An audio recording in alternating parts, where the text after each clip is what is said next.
Rich Dad Poor Dad, Robert Kiyosaki. Chapter 5, Lesson 5, The rich invent money. Often in the real world, it's not the smart who get ahead, but the bold.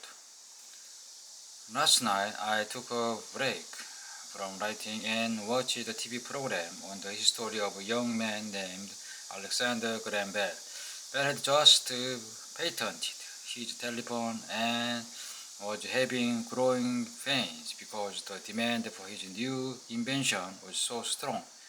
Needing a bigger company, he then went to the giant at the time, Western Union, and asked them if they would buy his patent and his tiny company. He wanted $100,000 for the whole package.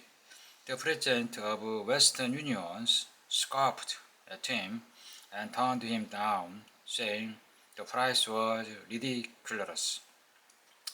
The rest is history.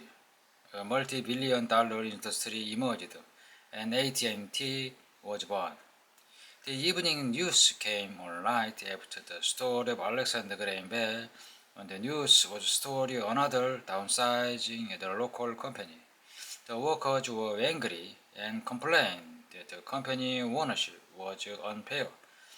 A terminated manager of about 45 years of age had his wife and two babies at the plant and was begging the guard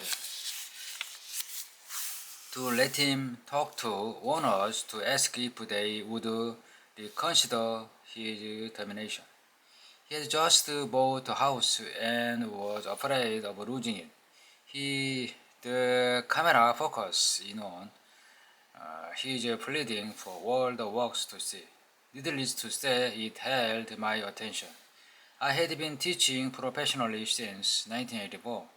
It had been a great experience and a rewarding one. It's also a disturbing profession, for I had taught thousands of individuals and I see one thing in common in all of us, myself included. You all have tremendous potential and you all are blessed gift. Yet, the one thing that holds all of us back is some degree of self-doubt. It's not so much the lack of technical information that holds us back, but most of a lack of self-confidence. Some are more affected than others. Once we leave school, most of us know that it's not so much of a matter of college degree or good grades that count. In the real world outside of academy, something more than just grades is required. I have heard it called many things: good, chopped, balls, audacy, bravado, cunning, daring, tenacity, and brilliance. Respect whatever is labeled. Ultimately decide one's future much more than school grade do. Inside each of us is one of these brave, brilliant, and daring characters. There is also the flip inside of the character, people who could get down on their knees and beg if necessary. After a year in Vietnam as a Marine Corps pilot, I got to know both of those characters inside of me intimately. One is not better than the other. As a teacher, I recognized that it was excessive fear and self-doubt that were two greatest directors of personal genius. It broke my heart to see students know the answers, yet lack the courage to act on the answer. Often in the real world, it's not the smart who get ahead, but the bold. In my personal experience, your financial genius requires both technical knowledge as well as courage. If fear is too strong, the genius is suppressed. In my classes, I strongly urge students to learn to the risk, to be bold, and let their genius convert that fear into power and brilliance. It works for some and just terrifies others. I have come to realize that for most people, when it comes to the subject of money, they would rather play safe. I had to field questions such as why take risk? Why should I bother developing my financial IQ? Why should I become financially literate? And I answer, just to have more options. There are huge changes ahead. In the coming years, there will be more people just like the young inventor Alexander Graham Bell. There will be 100 people like Bill Gates, and hugely successful companies like Microsoft created every year all over the world.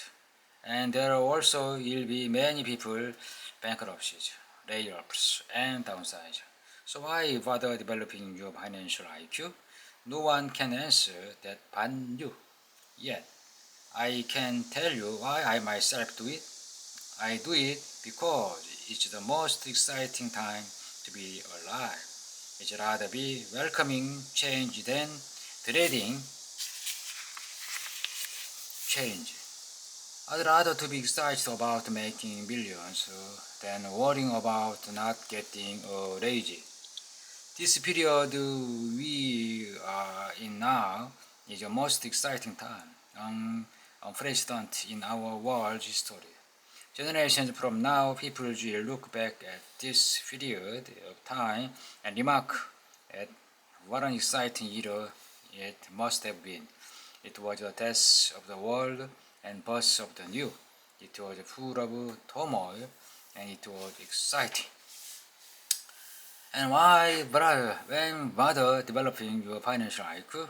Because if you do, will prosper gratefully. And if you don't, this period of time will be a frightening one. It will be a time of waiting. Some people move boldly toward, while others clinging to worn-out life 버저버저. Land was wealth 300 years ago. So the person who owned the land owned the wealth. Later, wealth was in factories and production, and America rose to dominance. The industrialists owned the wealth. Today, wealth is in information. The person who has the most timely information owns the wealth. The problem is that information flies around the world at the speed of light. The new wealth cannot be contained by boundary and borders as land and factories were. The changes will be faster and more dramatic. There will be a dramatic increase in the number of new multimillionaires. There also will be those who are left behind. I find so many people struggling today, often working harder simply because they cling to old ideas. They want things to the way they were. They resist change. I know people who are losing their jobs and their houses, and they blame technology or the economy or their boss. Sadly, they fail to realize that they might be a problem. Old ideas are their biggest liability. It's a liability simply because they fail to realize that idea or way of doing something was an asset as they is gone.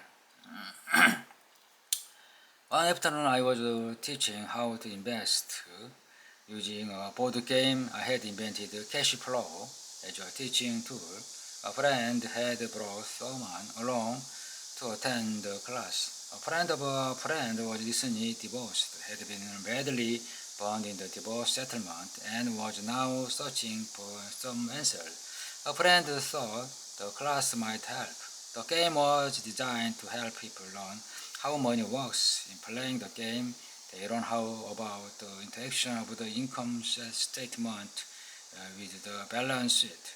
They learn how cash flows between the two and how the road to wealth is through striving to increase your monthly cash flow from the asset column to the point that exceeds your monthly expenses. Once you accomplish this, you are able to get out of the rat race and out onto the fast track.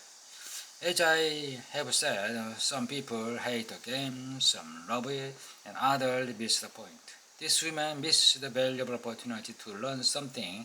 In the opening round, she drew a do-that card with a boat on it. First, she was happy.